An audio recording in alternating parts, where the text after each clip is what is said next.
Hi everyone and welcome to my place. Today I want to show you how to make my cheeks garland.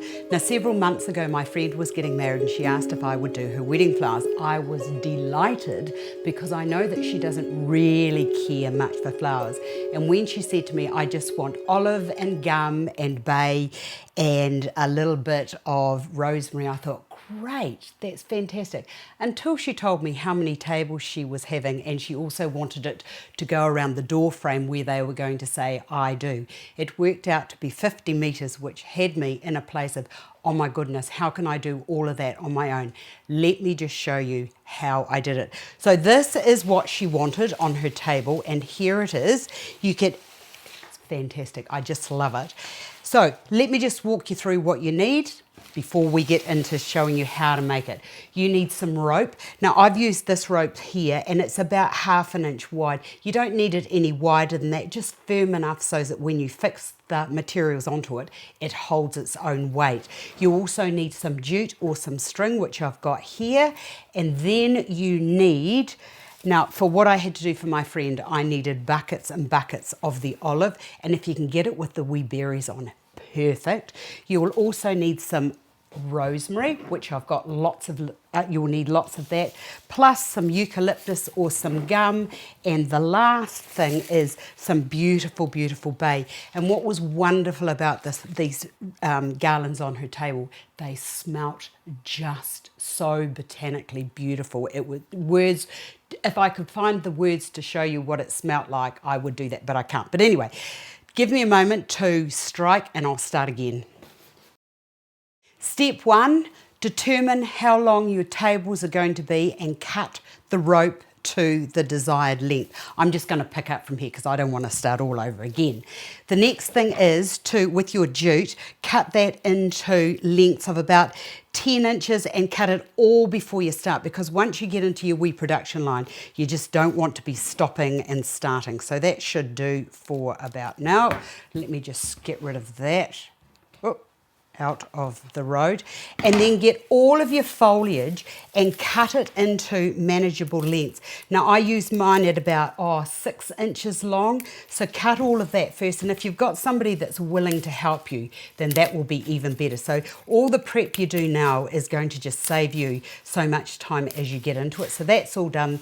Now the other thing is you don't have to strip the bits of foliage, where normally when we're working with anything you would strip all that foliage there off. Don't worry about that, just leave it on because it'll be tied in anyway and you won't see it. And the next thing to do is to cut your base. Sometimes if you find that there are quite big bits, just use those, just as long as everything is round about the same length. And because this is going to be on the table and it's going to be visually seen, you can't hide this, just cut any little bits that have got little marks off, just cut those off. And then when you're cutting a long piece like this, just go into there, and then what you can do is you can just bring that down like so. Let's get rid of that, and then you can perhaps put another bit over the top where you've got that little cut bit there, because we don't like those blunt cut bits. So that's everything all laid out.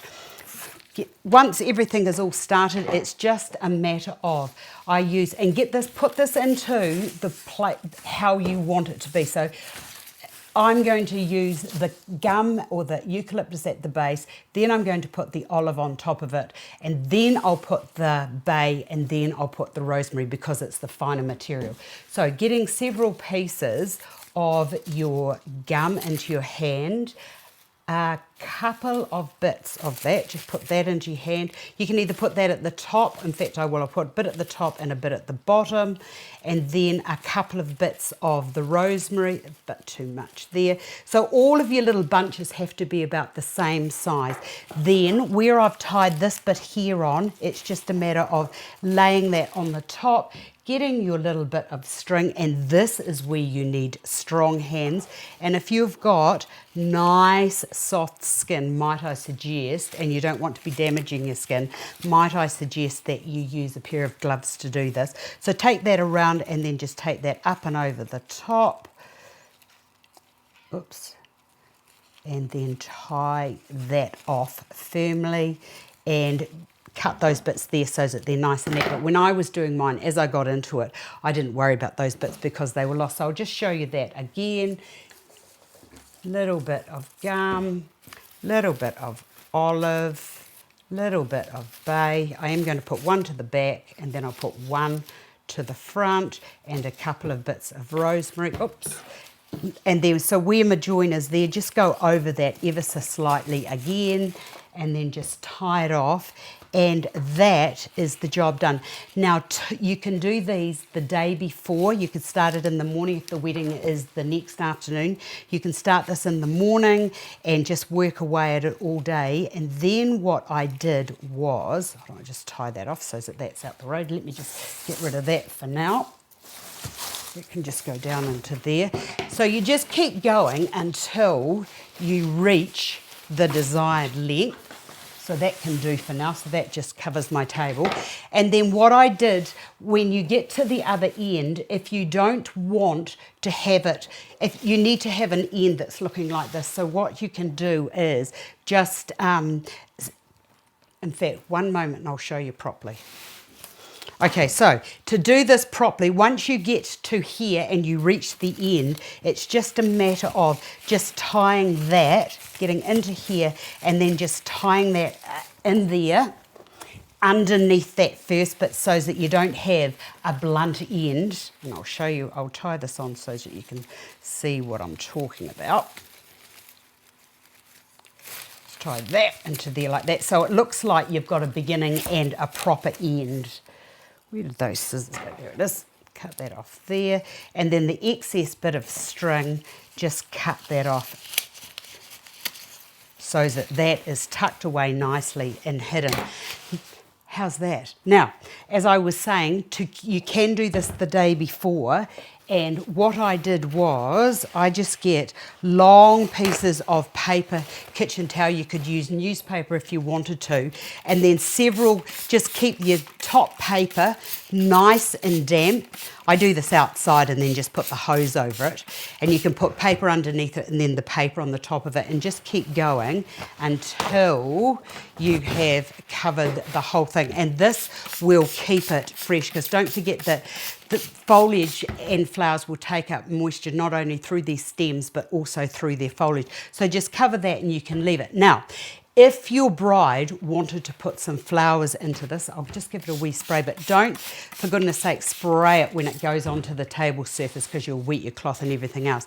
So to this, what you can do if you wanted to put flowers into it, you could just lay the flowers through it. But the other thing that my friend wanted were the candelabras. So give me 1 minute and I'll get the candelabra and I'll show you what it looked like. Okay, so my friend wanted candles, so we had candelabras. She also wanted all of her candles different. That's the reason why I've got the different mixing of whites and creams for her candles. We had chandeliers that looked like this, and we also had single ones. But the other thing I wanted to share is if you wanted to put fresh flowers or artificial flowers into it, you can then place those in amongst it as you're working and just tie them in. So you would do a section, put a flower in, do another section, put a flower in, and just keep going until you have placed your flowers according to whatever your design is or whatever the requirements are for the bride. I really love this type of designing, and it's a great way of producing something magnificent without spending a lot of money. Hope you've enjoyed this. I've enjoyed sharing it with you, and I'll see you again another day.